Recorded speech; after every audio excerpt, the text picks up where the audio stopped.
Am I the astronaut for cutting off all contact with my mother-in-law for trying to change my daughter's middle name? Hey, I'm 26 female and I just gave birth to my first child. I had a daughter whose name is Story in October 2022. I fell in love with my college sweetheart, 27 male, and we married over 2 years ago. We started trying for the baby in January 2022 and quickly got pregnant. I've always had a great relationship with my husband's side of the family. My parents died when I was 15 from a car wreck, so my grandparents raised me. My mother-in-law and I have always had the best relationship. She was there for me through the entire pregnancy, and it was going to be her first and only grandkid because my brother-in-law and sister-in-law don't want any kids, and me and my husband only want one kid. Ever since I was little, I said if I had a daughter, she would have my mom's middle name, and if I had a son, he would have my dad's middle name. Surprisingly, we were having a daughter. My mother-in-law was so excited, she even helped me pick out my daughter's name. Story Noelle James. Noelle is my mom's name. She was so happy and excited about her name, or so I thought. Fast forward 2 months later, I go into labor at work, LOL.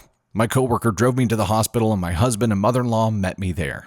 I wanted her to be in the room because she was my second support person. Everything was going well until it didn't. Unfortunately, I wasn't dilating at all, so I had to have an emergency C-section. It went great. 20 minutes later, we had a beautiful and healthy daughter. I was really drained and not feeling well afterwards, so I decided to rest while my husband went home to grab some things because I went into labor at work, LOL. My mother-in-law agreed to stay with me and look after the baby while I napped. Shortly afterward, I was awoken by one of the nurses on my team and she said, "Sorry to wake you, but I heard you express concerns about changing your daughter's middle name." I was completely shocked and dumbfounded and said, "Ma'am, what are you talking about?" Before she could say anything, my mother-in-law jumped in quickly and said, "Well, I just thought since I've been the one that's been here and supporting you, that she should have my middle name," which is Marie.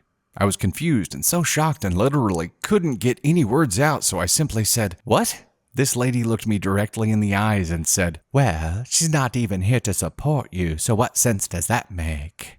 I immediately started to shed tears because that really hurt me to my core to hear this. My mom was the best mom anybody could ever ask for. I miss her dearly every single day. She would have been the best grandmother to my daughter. I dried my tears and looked up at her and told her to get out and don't come back. I can't believe that you would say that knowing my mother is dead. She eventually left, and I immediately called my husband crying and telling him what she did. He was so shocked and didn't believe me at first because his mother's not that type of person. I thought so too. He came back to the hospital where the nurses confirmed my story. He apologized to me and gave me a hug and stated that must have been hard to hear.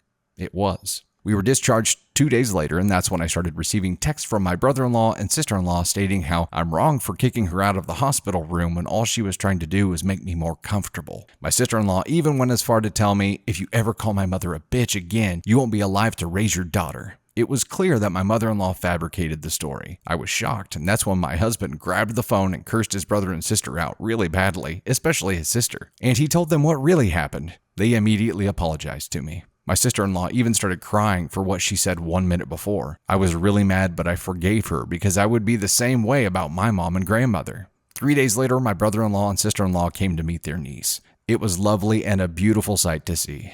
30 minutes later, my mother-in-law pulls up unannounced. I quickly grabbed my baby and went upstairs. My husband opened up the door and told her, "You're not allowed here or around the baby until my wife is comfortable." She quickly caused a scene at her front door. Eventually, my brother-in-law and sister-in-law got her to calm down and she left. My brother-in-law and sister-in-law came back in and apologized to us and left. Ever since then, the rude text messages and phone calls didn't stop, even texts about my mom. So that's when I cut off all contact with her. I told my husband that's his mom. I would never tell him not to talk to her, but I'm done. He said, "I love you, I love our daughter, and this is my family now, and I'll do whatever it takes to protect it." My grandmother and friends told me I wasn't wrong, and they were proud of me for standing my ground. Surprisingly, my best friend told me that I'm wrong how I'm going about it, especially since that will be her only grandchild, which I cannot stop thinking about.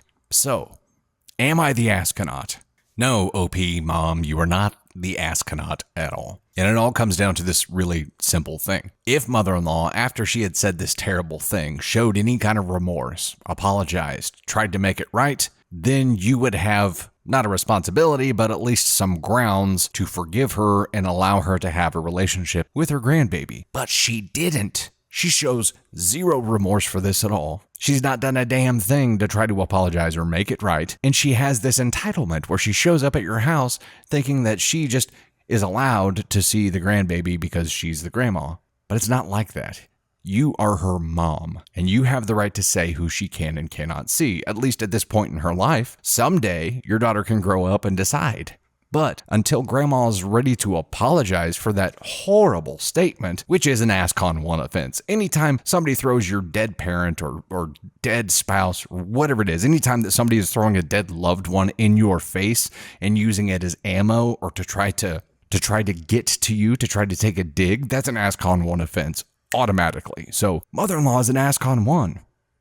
And it kind of seems like she's completely comfortable being there. She shows no signs of wanting to budge from that AScon 1 spot. So until she does, you have every right to keep this wall up. Yes, it would be awesome if she was able to have a relationship with her granddaughter and she knows what she needs to do to make that happen, or at least I assume she knows. If anything, what you can do, probably through your husband, because you don't need to be talking to her at all, is say, here's what needs to happen for you to have a relationship with this child. You can't have a relationship with an infant without having a relationship with the mom, and she instantly set that relationship on fire. So she's got to rebuild a new one. That's it. And if she's not intelligent enough to figure that out, then husband just needs to let her know and say, just so we're clear, here's what needs to happen before you can mend this relationship with my wife and thus be able to build a relationship with your granddaughter. That's it. That's all there is to this. You are not the asshole at all. She needs to make up for being an AScon 1.